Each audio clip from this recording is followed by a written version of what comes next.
à tous, je vous propose donc ce troisième cours dans ce bloc que j'ai intitulé « Analyse mathématique des équations en dérivées partielles ».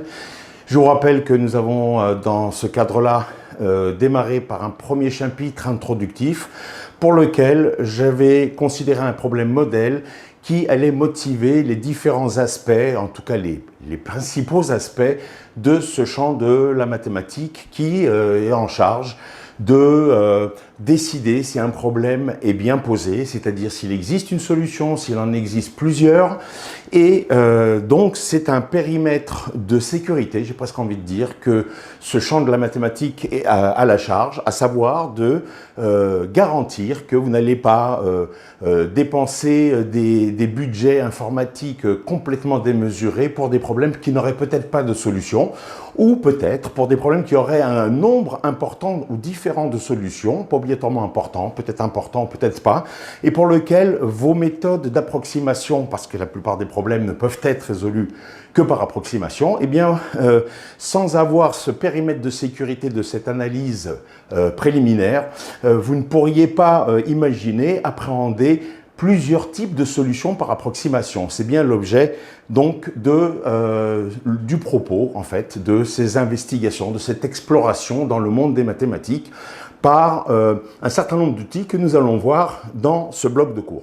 Alors, pour terminer le chapitre introductif, je voulais motiver ce que nous avions vu au cours donc, de la deuxième session, à savoir la notion de formulation variationnelle. Pourquoi cette terminologie? Alors, je vais reprendre le cadre qui était le nôtre. On avait un premier problème que j'avais appelé problème continu, où il s'agissait de trouver, je vous rappelle, une fonction u définie de l'intervalle 0,1 à valeur dans R, solution de, eh bien, moins u seconde plus u égale f, et ça c'était, alors moins u seconde de x, plus u de x égale f de x, et ceci pour x compris entre 0 et 1. Et puis, on avait considéré simultanément eh bien, le fait que la fonction était connue au bord de l'intervalle d'intégration 0,1, et ici, les conditions connues de cette solution inconnue étaient des conditions assez triviales, mais qui permettent de préciser l'enjeu de nos affaires. C'est pour cela que j'avais considéré un problème pas trop compliqué en même temps. Alors, on peut considérer celui-là. Il me semble d'ailleurs que dans mon propos des formulations variationnelles, j'avais considéré moins u seconde égale f de x. Vous pourriez imaginer comme je le fais maintenant, et on va voir que cela marche très bien aussi. Donc, vous pourriez imaginer un autre problème qui ressemble à l'autre, mais avec une autre combinatoire dans l'équation différentielle, à savoir ce terme ici, u de x. Alors, j'avais montré, mais là je vais refaire la même chose à quelque chose près, à peu de choses près, si je puis dire, puisque là j'ai rajouté un terme, ça m'est venu comme ça spontanément, pourquoi pas, ça pourrait être le cas du problème que vous seriez amené à traiter. Et donc, on a montré, enfin on pourrait montrer de manière équivalente que la formulation variationnelle serait de trouver u, toujours définie de 0,1 valeur dans R, mais je vous rappelle, on avait surtout dit qu'on allait envisager de considérer u comme un élément d'un ensemble de fonctions et pas simplement comme un processus qui a une variable réelle numérique associe une autre variable, donc ici dans 0,1, et dont le processus associe à un nombre qui est u de x. Eh bien, dans ce cas-là, on avait établi sans le terme u de x que la formulation variationnelle était somme de 0 à 1 de u' v' dx. Et puis alors là, de ce fait, si vous reprenez la formulation de l'autre fois, il faudra rajouter avec la même démarche le terme u fois v, et puis égale somme de 0 à 1 de f v. Et ceci, quel que soit v appartenant à cet espace de fonction grand V. Hein. On a un espace de fonction grand V, qu'on avait d'ailleurs qualifié. Dans cet espace de fonction, on cherche une solution U, et puis on a des candidats petits v qui circulent, qui sont des éléments courants, on va dire, de cet ensemble fonctionnel, cet espace de fonction. Et grand V, je vous rappelle qu'on avait dit, c'était ni plus ni moins que l'ensemble justement de ces fonctions grand petit v définies de 0, 1 à valeur dans R,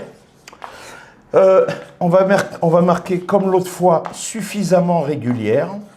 Qu'est-ce que ça veut dire suffisamment régulière? Eh bien, ça sera l'objet de ce bloc de cours que de préciser cette notion, mais on comprend bien que ces intégrales ne peuvent pas exister pour tout ensemble de fonctions définies de 0, 1, valeur dans R, et donc c'est particulièrement ce que nous allons mettre en place dans ce cours, dans ce bloc de cours, à savoir les propriétés nécessaires ou suffisantes, j'ai presque plutôt envie de dire, qui vont permettre de spécifier cette régularité garantissant que le problème eh bien, existe avant de dire qu'il est bien posé avec une ou pas de solution, avec une ou plusieurs solutions. Et donc, suffisamment régulière. Et si vous reprenez, comment dirais-je, le cours de la dernière fois, vous trouverez les raisons qui m'ont amené à introduire l'espace fonctionnel dans l'espace de recherche de la solution, les conditions dites homogènes de Dirichlet, V de 0 égale V de 1 égale 0, ce qui fait que de facto, en cherchant petit u dans cet espace, petit u je le cherche donc dans cet espace-là, eh bien, vu que toutes les fonctions sont nulles au bord, si je trouve une solution, elle sera nulle au bord, c'est bien l'enjeu du problème initial. Alors, on avait évoqué les questions qui allait donc nous motiver dans ce bloc de cours, mais je vous avais dit, donc cette formulation-là, on appelle ça la formulation variationnelle. Je répète, pour un peu varier un peu les plaisirs, pour faire varier les plaisirs, ça ne sera pas plus simple, ça ne sera pas plus compliqué. J'ai écrit cette équation-là, la dernière fois, il n'y avait pas le terme en u de x, donc il n'y avait pas cette intégrale-là, mais en suivant le même processus pour passer du problème continu au problème variationnel de la dernière fois, vous obtiendrez cette formulation-là. On peut comprendre, hein, on avait multiplié, rappelez-vous, par V, une fonction quelconque, donnée vivant sur l'intervalle 0,1, comme la fonction petit u solution, et on avait intégré, bah regardez, hein, je multiplie par V et j'intègre, c'est exactement ce que je viens de considérer, il n'y a pas de souci. Alors, dans ce cadre-là, et dans une famille de problèmes suffisamment large, que je ne précise pas parce que nous sommes dans un chapitre introductif, eh bien, on peut démontrer que le problème variationnel est équivalent à un problème dit de minimisation qui est le suivant. Problème de minimisation, c'est pour ça que je l'appelle PM, où il s'agira de trouver U appartenant à grand V, solution de, eh bien, J de U, ça va être le minimum de cette fonctionnelle qu'on va noter grand J, je vais préciser tout de suite en quoi elle retourne, pour le minimum de tous les J de V quand tous les V parcourent grand V. Avec, eh bien, J de V égale 1 demi de, eh bien, somme de 0 à 1 de V' carré plus V au carré dx. Hein, je vous rappelle que j'avais allégé les notations, comme ici d'ailleurs, c'est U' de x, évidemment, c'est ce que vous voulez que ça soit, vu qu'on l'intègre par rapport à x, tout simplement, ça allège un peu, de la même manière ici, c'est somme de 0 à 1 de V' carré de x plus V carré de x dx. Alors ça, c'est 1 demi de cette quantité-là, moins somme de 0 à 1 de f v. Étonnant. Comment a-t-on l'idée d'introduire cette fonctionnelle qu'on appelle grand J, puisque grand J, vous voyez ce qu'elle fait, hein, de ce fait, je vais l'écrire en dessous. Grand J, c'est quelque chose qui agit sur des fonctions petit v, donc qui appartiennent à grand V, et le résultat de J de V, c'est un nombre réel, puisque vous avez donc cette combinaison d'intégrales dx, hein, je n'ai pas mis dx, parce qu'on peut aussi, à partir d'un certain âge rapidement atteint, ne pas mettre l'élément différentiel dans les intégrales. Ce n'est pas pour autant qu'on ne sait pas qu'il existe, c'est parce qu'on allège l'écriture, mais pour des raisons de cohérence, ici avec le reste, je vais remettre le dx. Voilà. Donc vous voyez que si je prends un élément petit v, je vais lui associer la valeur j de v calculée selon cette formule, et j'aurai bien un nombre. Bon. Évidemment, la question que vous vous posez tous, elle est légitime, elle est on ne peut plus légitime, mais d'où sort cette quantité? Comment a-t-on l'idée de l'introduire? Et encore pire, ou encore mieux, comment se fait-il que la solution de mon problème variationnel, hein, c'est ce que nous allons voir maintenant, comment se fait-il qu'il y a équivalence entre ces deux problèmes? Alors, pour la petite histoire, en fait, pour l'histoire, pour l'aspect historique de l'histoire, eh bien, comme je l'avais expliqué, ce type de problème trouve des applications notamment en mécanique des solides, notamment en résistance des matériaux, et d'une manière plus générale en mécanique des solides, on a des formulations encore plus générales que celles-ci, qui conduisent à des formulations variationnelles qui ressemblent à celles-ci, mais engraissées par rapport à la richesse de ces problèmes de mécanique des solides. Et donc, en mécanique des solides, eh bien, on peut, comment dirais-je, très naturellement constituer ici ce que l'on appelle l'énergie totale du système. Et donc, en fait, ici, il y a ce qu'on appelle l'énergie de déformation et ici, l'énergie ou le travail lié aux déformations, puisque la notion de temps n'apparaît pas. Donc, le travail des efforts intérieurs et le travail des efforts extérieurs. Alors ça, vous le reconnaissez tous, puisque j'en avais déjà parlé la dernière fois. Et ici, en fait, on a la partie énergétique, ici, travaux, je répète, inhérente, modélisant l'élasticité, puisque nous sommes dans un cadre d'élasticité en mécanique des solides, pour avoir un tel problème. Donc, c'est historiquement via la mécanique qu'on a l'idée de poser cette quantité-là. Évidemment, lorsque l'on aura terminé ce chapitre introductif et qu'on passera au cadre général avec les outils minimaux qui vont permettre cette analyse des problèmes que l'on considérera, eh bien, par analogie à ce type de considération mécanique, dans un problème quelconque qui n'aura rien à voir avec la mécanique, on procédera de la même manière. Évidemment, c'est ça toute la puissance de la méthode ici que je survole dans ce chapitre introductif. Alors, c'est intéressant de voir comment PV, par exemple, hein, la partie simple, c'est comment PV implique PM, c'est-à-dire comment toute solution du problème variationnel, parce que je ne sais pas s'il y a des solutions, mais enfin si j'en ai une, si je prends U solution de PV, je dois montrer que U est solution de PM. Qu'est-ce que ça veut dire être une solution de PM? Ça veut dire que quel que soit V appartenant à grand V, eh bien J de U, c'est le minimum de J de V. Donc J de U est inférieur ou égal à J de V, manifestement. C'est bien ça que nous devons démontrer. À partir du moment où U est solution du problème variationnel, on doit montrer que la valeur de J de U est inférieure à la valeur de J de V pour tout V dans grand V. Alors, comme nous sommes dans un chapitre introductif, les outils mathématiques même de base, je n'en ai même pas parlé parce que ce n'est pas le lieu, mais je vais être obligé de dire des petites choses par-ci et par-là. Le par-ci, en tout cas avant d'être le par-là, consiste à dire que grand V, comme espace de fonction, vous entendez le mot espace, c'est pas pour rien, on aurait pu dire un ensemble de fonctions, ça ne va pas être un ensemble, ça va être autant que faire se peut, et ça c'est un des premiers critères donc, dans les outils qu'on va mettre en œuvre et en place dès la prochaine séance, on va considérer des espaces vectoriels. Et pire que ça, mieux que ça, on va mettre d'autres propriétés dans les espaces vectoriels normés, puis normés complets, etc. J'en passe et des meilleurs que nous verrons progressivement et très prudemment. Le temps nous permettra d'accéder à toutes ces notions. Alors là, je vais dire, parce que je n'ai rien qualifié de l'espace, notamment grand V, puisque j'ai dit suffisamment régulière, on ne sait pas ce que ça veut dire pour l'instant. Donc je vais dire si grand V est un espace vectoriel, ça veut dire que U, la solution de mon problème, je vais l'écrire ici d'ailleurs pour ne pas perdre de place, je vais l'écrire eh bien, U moins V plus V. Ou je pourrais l'écrire V plus U moins V. Ça, c'est la structure d'espace vectoriel qui me dit que je peux passer d'un élément à un autre via cette quantité-là. Je peux passer de U à V à condition de rajouter la distance, en gros, entre U et V, qui est U moins V. Et donc, comme ça c'est vrai, quel que soit V, appartenant à grand V.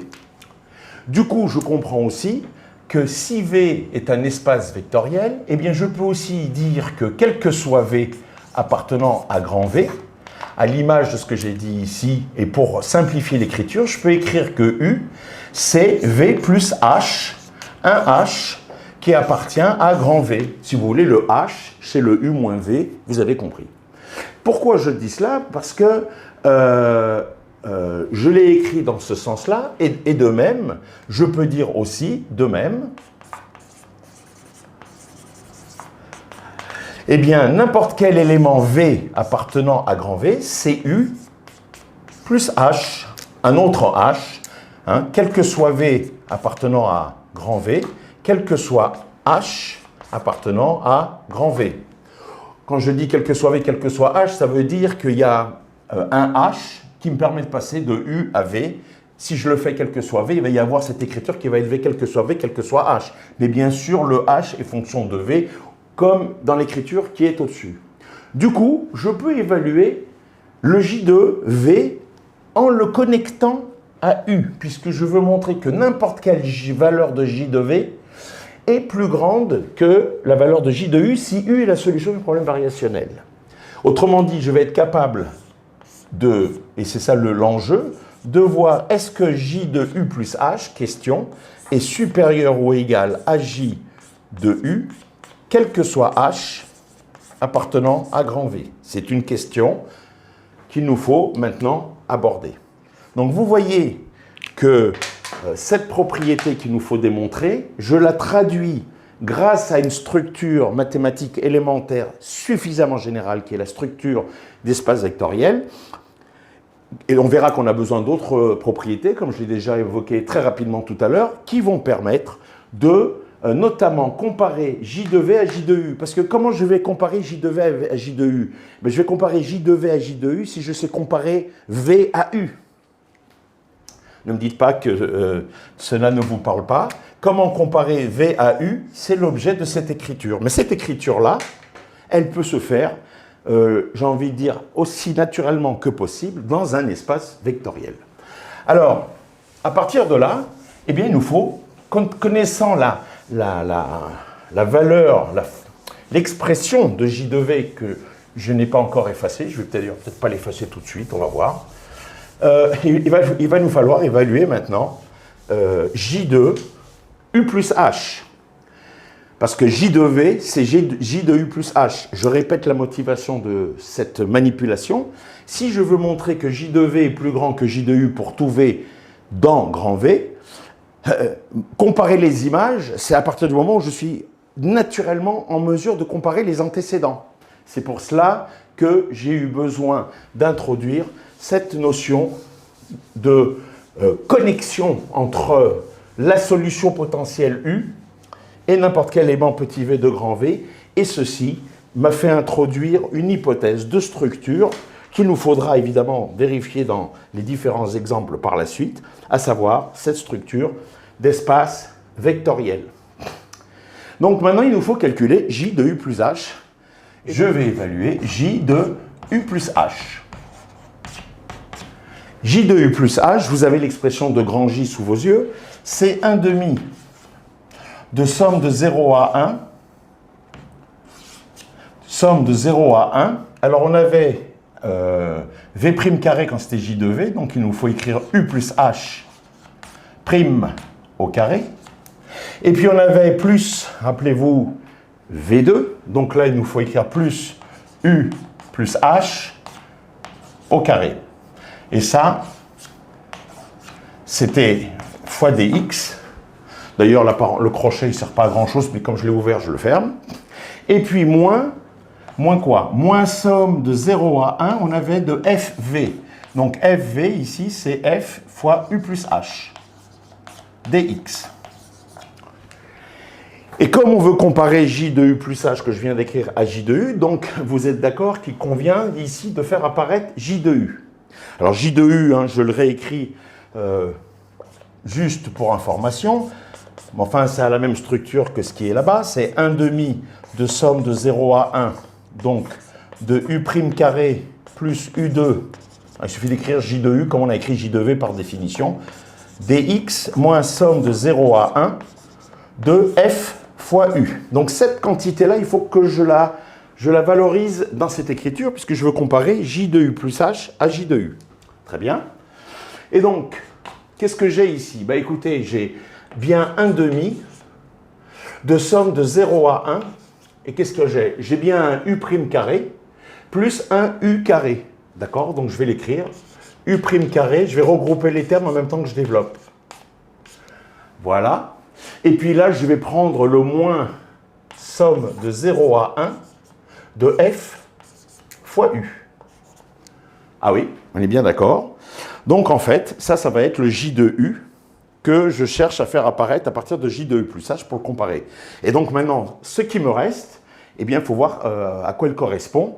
Et si J de U plus H, puisque ça, je viens déjà de l'identifier dans cette quantité, c'est J de U, normalement, on doit trouver que J de U plus H est supérieur à J de U. Donc là, les termes qui vont apparaître doivent être positifs. S'ils sont positifs, on aura gagné. Alors, de quoi s'agit-il?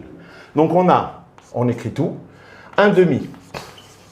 Donc là, somme de 0 à 1, qu'est-ce qui reste? Il reste un H' carré et il reste un 2UH, un 2U' H', un 2U' H' divisé par 2, d'accord. Alors, il y a un H' carré, lui, je le garde. Et puis, il va y avoir ici, il va y avoir aussi plus un H carré, vous êtes d'accord? Donc ça, je le garde au frais. Et maintenant, ce qu'il faut que je réécrive, ce que j'ai commencé à dire, mais je ne l'ai pas écrit, c'est les doubles produits. Donc le double produit, il y a un double produit ici, il y en a un double là, divisé par 2. Donc il n'y a pas de, comment dirais-je, il n'y a pas de 2, de coefficient ni de 2 ni de demi. Il y a quoi? Il y a un U'H' et il y a un plus UH. Voilà.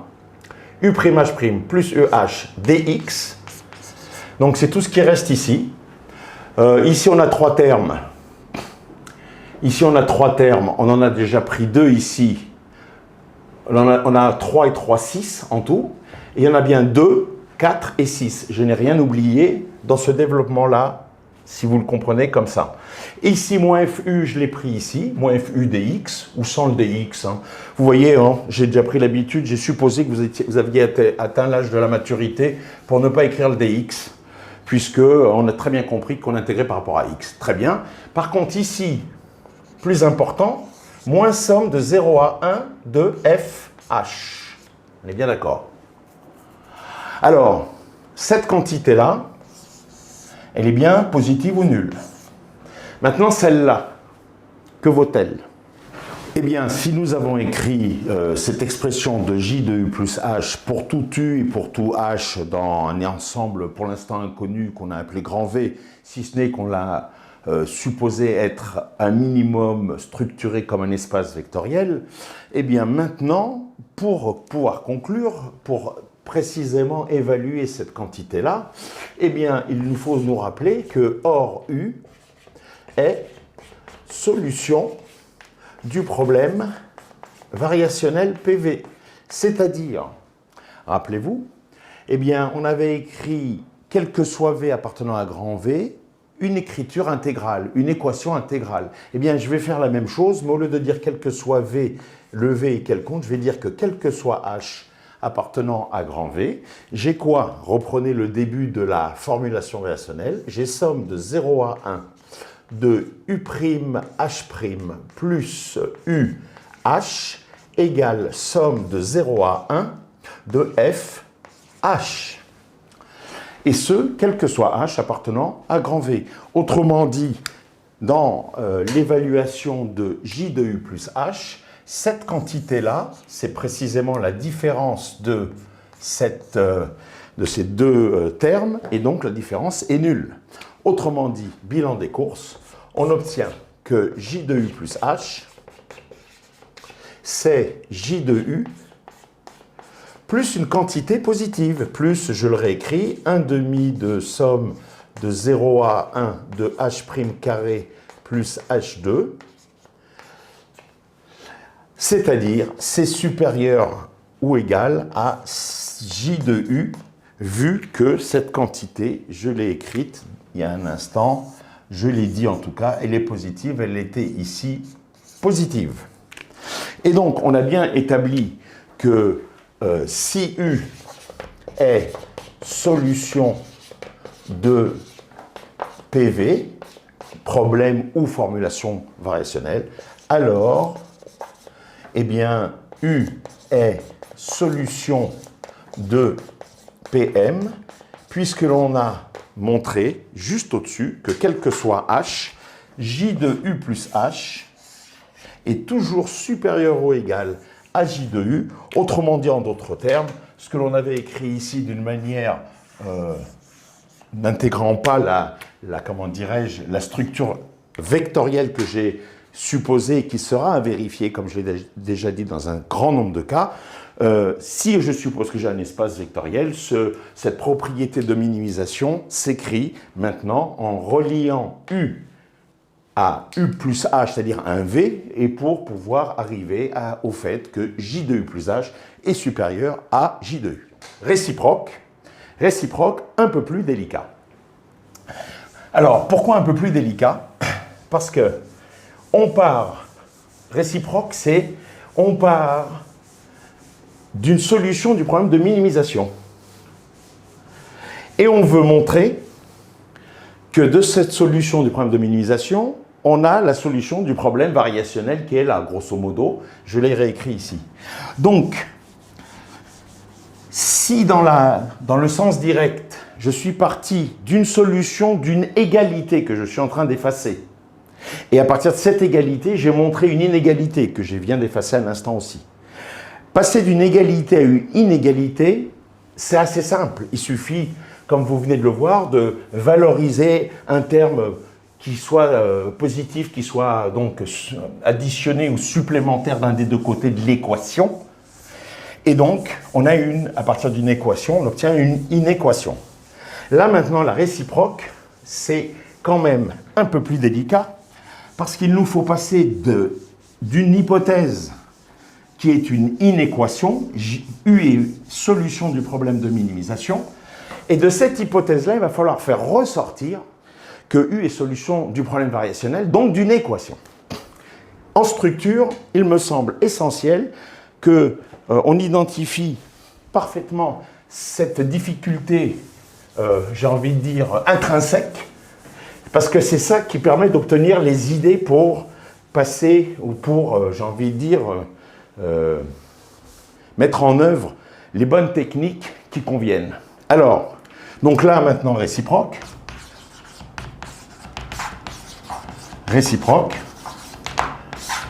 Soit U, solution de PM, du problème de minimisation. Est-ce que cela va me permettre d'écrire que U est solution de PV, problème variationnel ou formulation variationnelle? C'est l'enjeu. Eh bien, si vous avez compris mon propos tout à l'heure concernant la structure d'espace vectoriel, eh bien, qui me permet de passer de comparer U à V, j'ai dit que je vais écrire que finalement V c'est U plus H, je pourrais aussi écrire si toujours grand V est un espace vectoriel.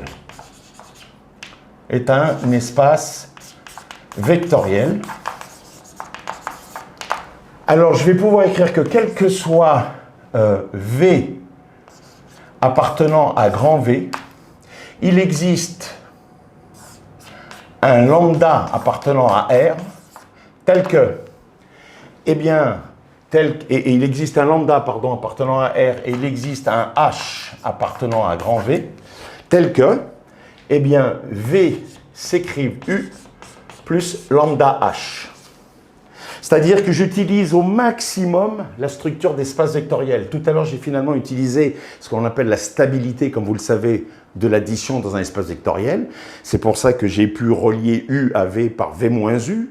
Et donc, j'ai une quantité stable pour l'addition. Je ne sors pas de l'espace en combinant via l'addition. Et là, je donne toute l'élasticité, sans faire de jeu de mots, à la mathématique en intégrant la multiplication par un nombre externe. Et je vais calculer J de V, c'est-à-dire J, je vais l'écrire là, J de V, c'est-à-dire J de U plus lambda H. Je vais l'écrire ici. Et je sais par hypothèse que ce J de U plus lambda H est plus grand que le J de U, puisqu'on a supposé que U est solution du problème de minimisation.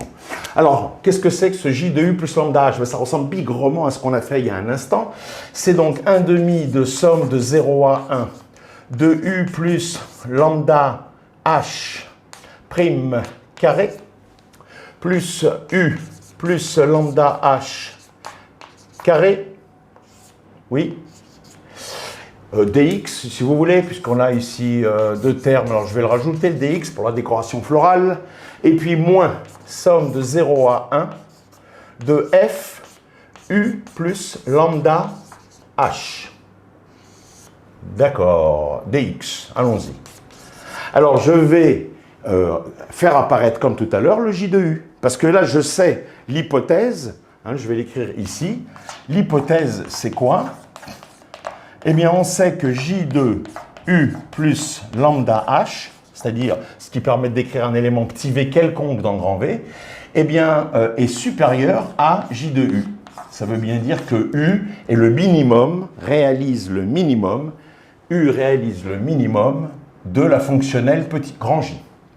Donc, pour valoriser précisément ce minimum, je vais donc écrire j de u plus lambda h.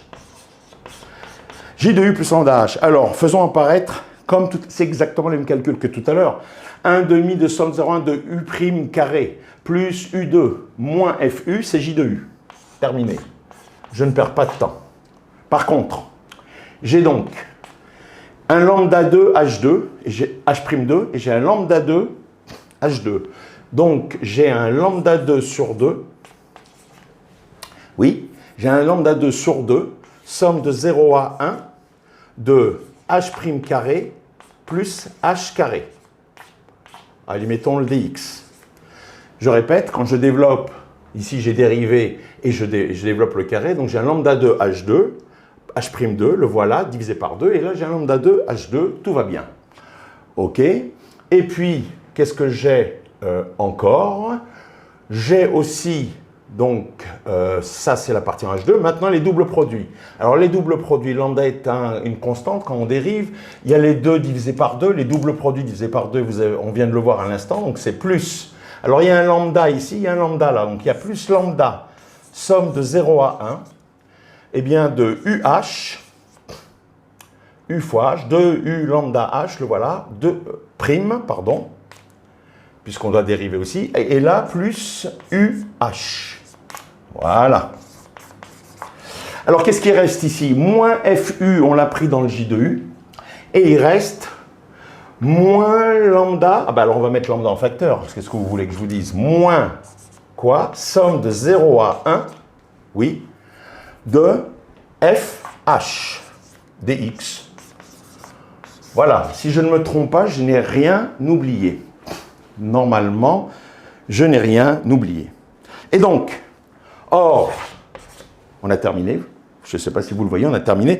Parce que ça, comme c'est vrai, cette écriture, on a considéré un V quelconque, donc on a un H quelconque, associé certes à ce V, mais donc on a ici écrit V d'une manière quelconque, et pour tous les V, on a tous les H associés à tous les V, avec les lambda qui conviennent.